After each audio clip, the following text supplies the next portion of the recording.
سورہ حامد سے لے کر سورہ ناس تک قرآن ایک ہے، تو کتنے آیتیں ہیں؟ ان آیتوں پہ ہمیں اتحاد ہے، ان آیتوں جو سے پیام ملتا ہے ان پہ ہمیں اتحاد ہے۔ ناظرین السلام علیکم، میں ہوں آپ کا ہوسٹ میر مہدی میر یوسف۔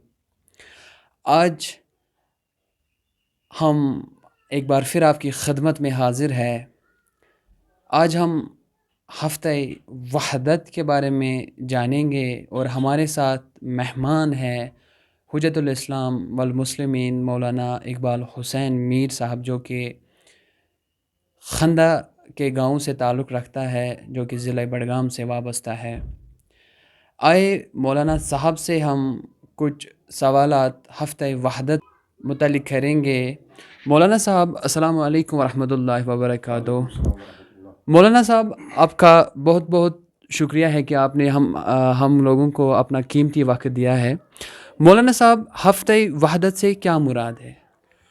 اعوذ باللہ من الشیطان الرجیم، بسم اللہ الرحمن الرحیم، الحمد للہ رب العالمین، الصلاۃ والسلام علی اشرف الانبیاء والمرسلین ومحبوب المشرقین والمغربین وجد الحسن والحسین ابی القاسم محمد، اللہم صلی علی محمد وآل محمد۔ پہلے ہم تمام مومنین سے تبریک کہتے ہیں کہ ہفتہ وحدت جو آ گیا ہے، اور ہم معنوی طور پر اس دن کی جو فضیلت ہے اس کو منائیں۔ سوال یہ ہوا ہے کہ ہفتہ وحدت سے مراد کیا ہے؟ اصل میں اہل سنت برادران کے یہاں پیغمبر اکرم صلی اللہ علیہ وآلہ وسلم کی ولادت جو ہے 12 ربیع الاول کو جو ہے روایتوں میں کہا گیا ہے، اور اہل تشیع کے یہاں جو ہے 17 ربیع الاول کو 17 ربیع الاول کو جو ہے وہ روایتی ہیں جو یہ کہتی ہیں کہ پیغمبر اکرم صلی اللہ علیہ وسلم کی ولادت جو ہے اس تاریخ کو ہوئی ہے۔ بہت ساری اور بھی روایتیں ہیں، لیکن امام خمینی علیہ رحمت جو ہے انہوں نے اس چیز کو بہت اہم دیکھا کہ یہ تو ایک بہت چھوٹا اختلافی مسئلہ ہے، اس کو ہم کیوں نہیں ایک ہفتے کے طور پر ہفتہ وحدت منائیں، کہ ہم اس ہفتے کو جو ہے وحدت کے عنوان سے منائیں کہ ہم ایک ہے، ہمارا رسول ایک ہے، ہمارا دین ایک ہے۔ تو اس وقت سے لے کر آج تک اس کو ہفتہ وحدت کہا جاتا ہے، اور یہ وحدت کے طور پر ہی منایا جاتا ہے۔ بس اس میں اصل بات یہی ہے کہ اہل سنت برادران کے یہاں جو ہے 12 ربیع الاول کو ولادت ہوئی ہے ان کے حساب سے، اور شیعہ برادران کے حساب سے 17 ربیع الاول کو جو ہے پیغمبر اکرم صلی اللہ علیہ وسلم کی ولادت ہوئی ہے۔ بس اس حوالے سے اس کو ہفتہ وحدت کہتے ہیں۔ مولانا صاحب، اگر ہم الگ سے دیکھیں یہ وحدت سے کیا مراد ہے، اس کا مطلب کیا ہے؟ اگر ہمارے ناظرین ابھی دیکھ رہے ہیں، اگر ایک سمپل الفاظوں میں ہم ان کو بتائیں یہ وحدت سے کیا مراد ہے؟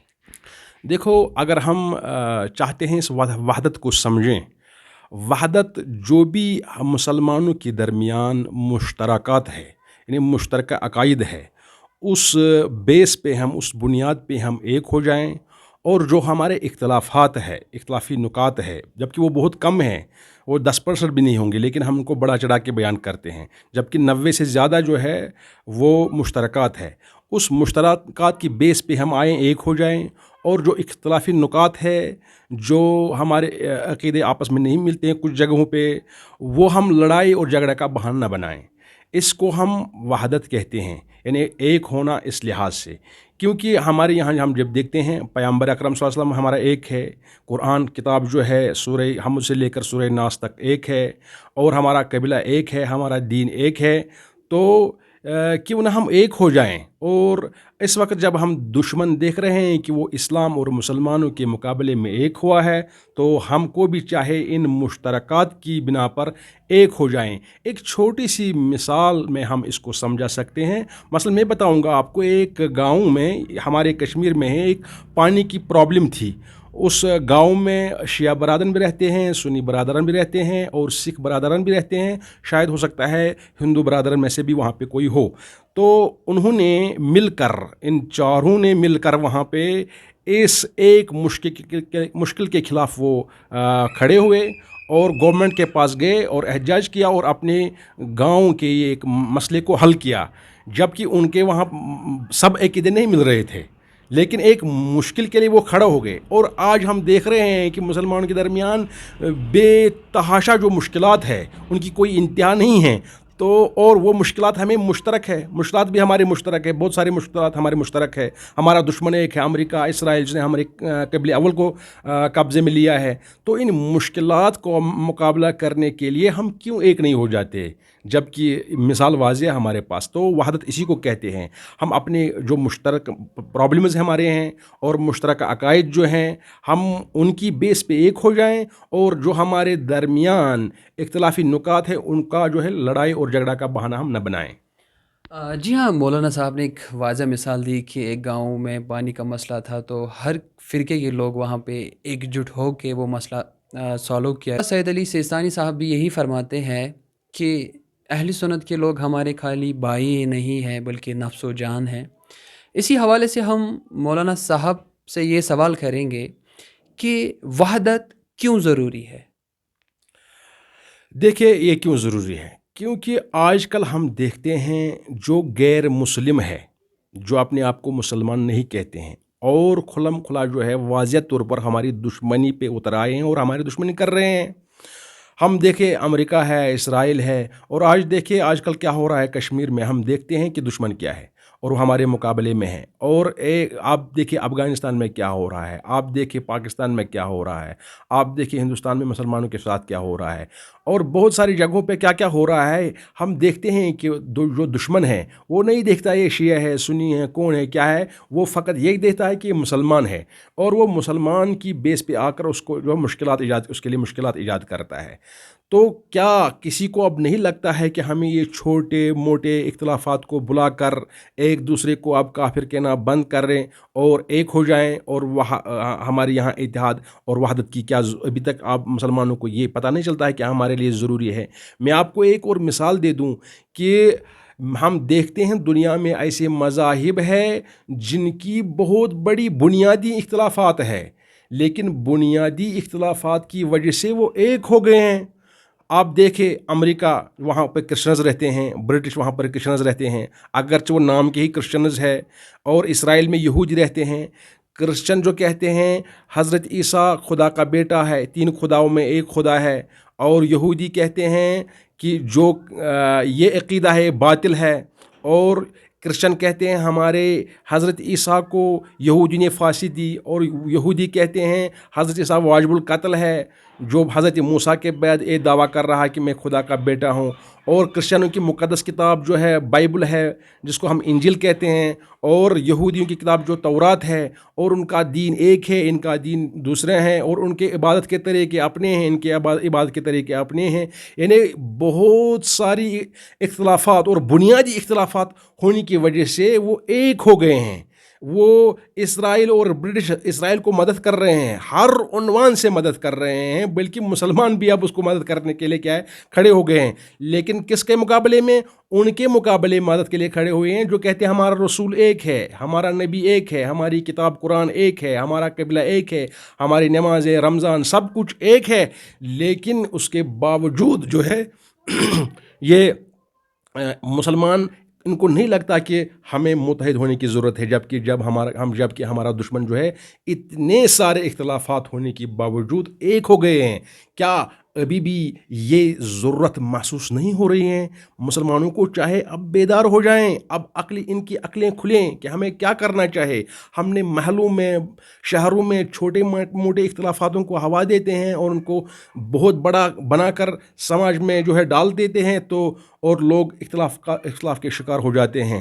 آج کل مسلمانوں کو مجھے لگتا ہے بہت بڑی ضرورت یہی ہے کہ ہم متحد ہوں, ہم ایک ہوں, اور اپنے دشمن کے مقابلے میں جو ہے جو بھی مشکلات ہے وہ ایجاد کر رہے ہیں ان کے خلاف ہم کھڑے ہو جائیں اور کام کریں.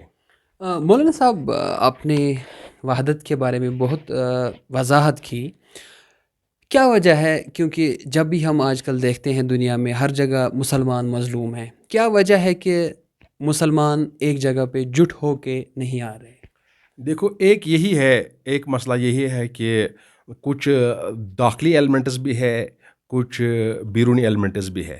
داخل میں کچھ مفاد پرست لوگ ہیں, وہ ایک نہیں ہونا چاہتے ہیں کیونکہ ان کے مفادات وابستہ اس سے ہیں, اور دوسری طرف بیرونی ایلیمنٹس ہے، یہی اسرائیل، امریکہ، اسلام دشمن عناصر جو ہے وہ نہیں چاہتے ہیں کہ مسلمان ایک ہو جائے، کیونکہ اگر وہ ایک ہو جائیں تو ان کے مفادات جو ہے خطرے میں پڑ جائیں گے، اور اس وجہ سے مسلمان جو ہے اختلاف کے شکار ہو گئے ہیں۔ اور ایک اور بات ہے کہ مسلمانوں کی جو علمی لیول ہے دینی لحاظ سے، عقائدی لحاظ سے، اور اپنے مفادات کے لحاظ سے، اور دنیا میں جتنی آشنائی ہونی چاہیے وہ بھی بہت کم ہے۔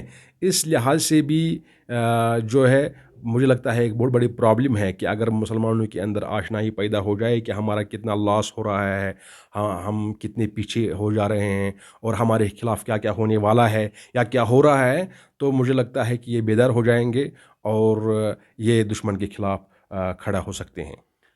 مولانا صاحب، آخر پہ جو ہمارے ناظرین دیکھ رہے ہیں، کیا میسیج، کیا پیغام رہے گا آپ کا وحدت کے حوالے سے ان لوگوں پہ؟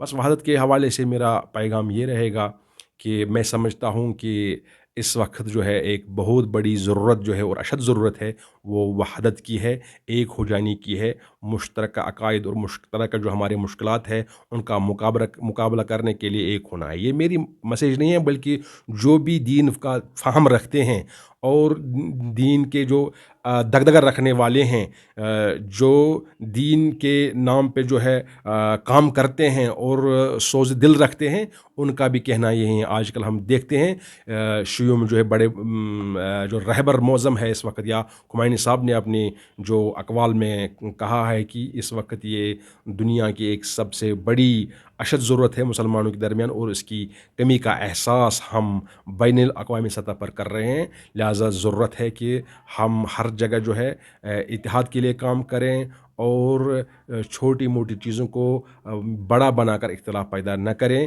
بلکہ ہمیں چاہے کہ ہم اپنے اندر جو چھوٹے چھوٹے گروہ ہیں ان کے اندر بھی اتحاد کے لیے کام کریں، اور پھر دوسروں کے لیے بھی اتحاد کے لیے دعوت دیں، چاہے وہ پھر مانے یا نہ مانے، لیکن ہمارا وظیفہ یہ ہے، ہماری شرعی ذمہ داری یہ ہے کہ ہم اتحاد کے لیے آگے آئیں اور مشترکات کی بیس پہ جو ہے ہم ایک ہو جائیں۔